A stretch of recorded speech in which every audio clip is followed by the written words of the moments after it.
بسم الله الرحمن الرحيم.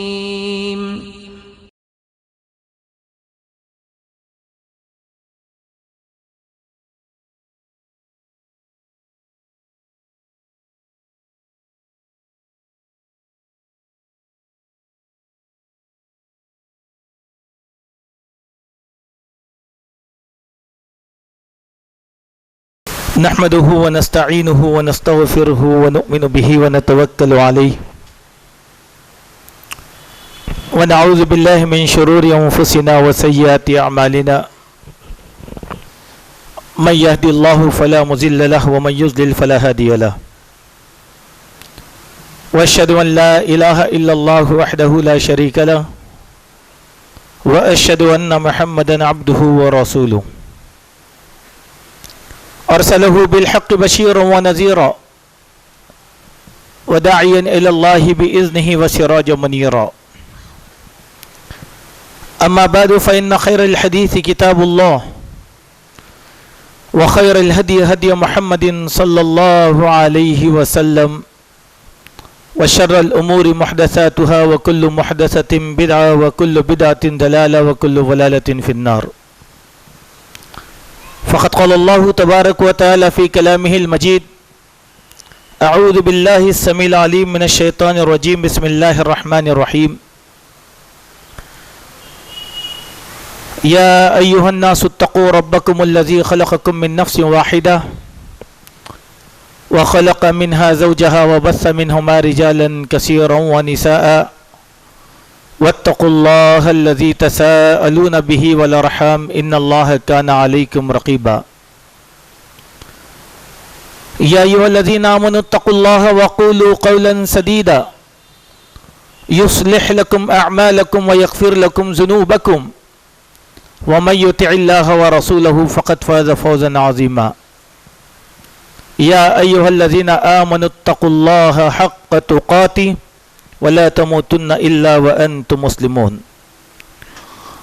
وقال الله سبحانه وتعالى: ومن آياته أن خلق لكم من أنفسكم أزواجا لتسكنوا إليها وجعل بينكم مودة ورحمة إن في ذلك لآيات لقوم يتفكرون.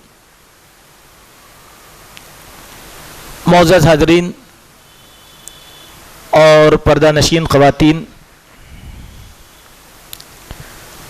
اللہ تبارک و تعالیٰ نے ہم سب کو پیدا کیا ہے اور اس نے اپنے بہت سے انعامات اور فضل و کرم کا معاملہ ہم پر کیا ہے.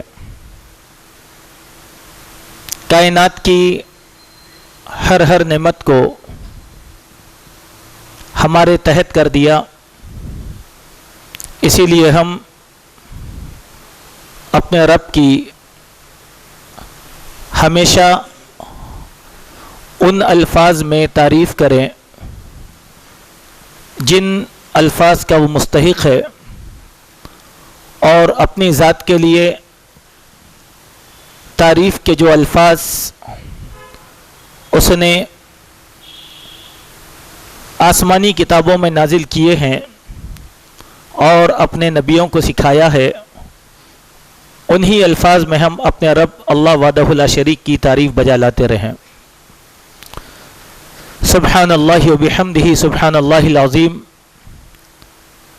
سبحان اللہ و بحمدہ عدد خلقہ و رضا نفسہ و زینت عرشہ و مداد کلماتہ. بے شمار درود و سلام ہو رحمت للعالمین خاتم النبیین جناب محمد رسول اللہ صلی اللہ علیہ وسلم کی ذات پر کہ آپ نے اللہ کا دین ہم تک مکمل طور پر پہنچا دیا ہے. اللہم صلی علی محمد وبارک وسلم. معزز حاضرین، نکاح